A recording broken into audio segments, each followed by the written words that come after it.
Hey, welcome to this new video. My name is Alicia. I'm from La Salle University in Bogota, Colombia.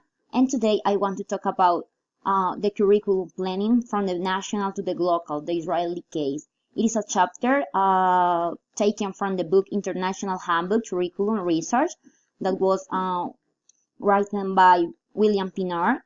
And let's see about this chapter, about the Israeli case. So first, okay, what about Israel? Okay, it is a country in Western Asia. Most of the population there is Jewish population. Also, there are Arab, Muslims, Christians, but there it is like a small part of the population that has another religion. Also, I want to talk about how the Israeli curriculum was at the beginning and how it is nowadays. So to start, it is important to mention the Zionists, that it was a movement that created basis for the curriculum there in Israel. Also, their main goal was cultivate a patriotic attachment to the Israeli culture. So we are going to see like a video about the Zionists and what it is Zionism.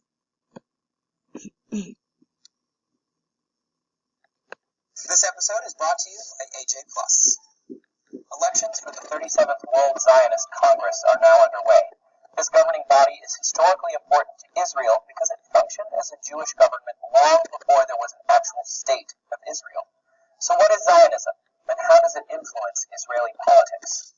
The term Zion is associated with the city of Jerusalem. The land of Israel has always been sacred, and it has inspired countless pilgrimages for displaced Jews seeking the return to Zion.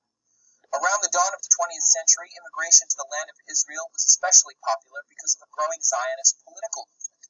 This modern Zionism, created by Theodor Herzl, centered around the belief that all Jews belong to a single nation, and that they should establish a sovereign state to return to.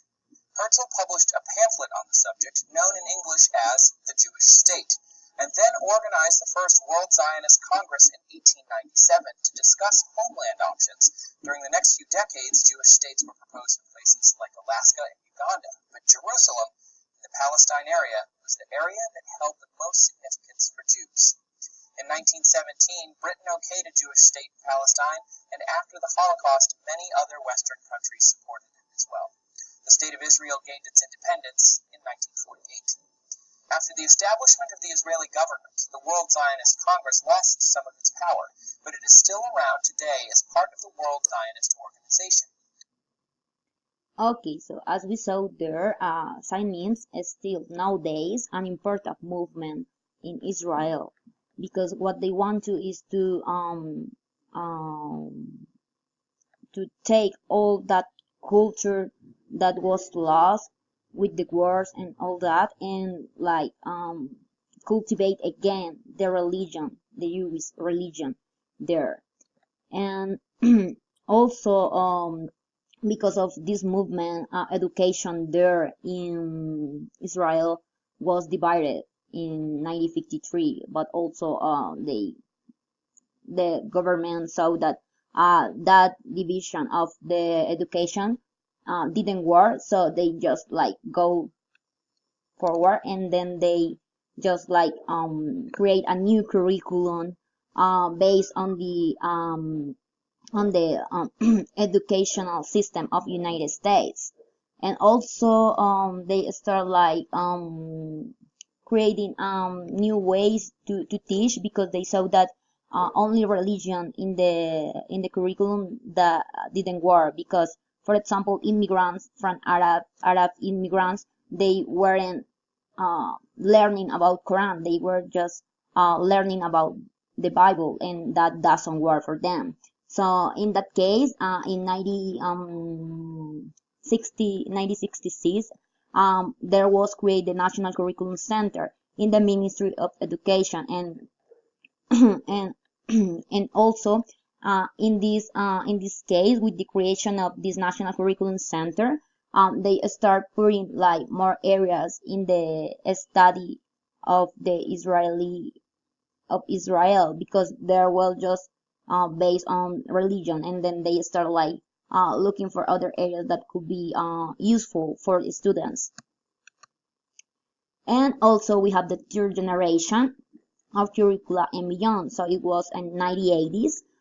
The National Curriculum Center lost power because of a lot of the globalization, the war that Israel had, the ideological polarization, the cultural pluralism, as I said before, that it means that they had a lot of immigrants, so they had to supply a lot of needs from other cultures, also the postmodernism, and with that we had like more autonomy. It was good because with like when they saw that the globalization was important, they saw that they need to put like more autonomy in the curriculum. Also teacher has they have more power in the classroom, and they have like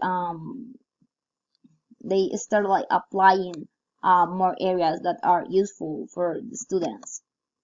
And also with that we have like the globalization, how the information communication technologies are important nowadays there in Israel, and how they are impact the curriculum and pedagogy in Israel.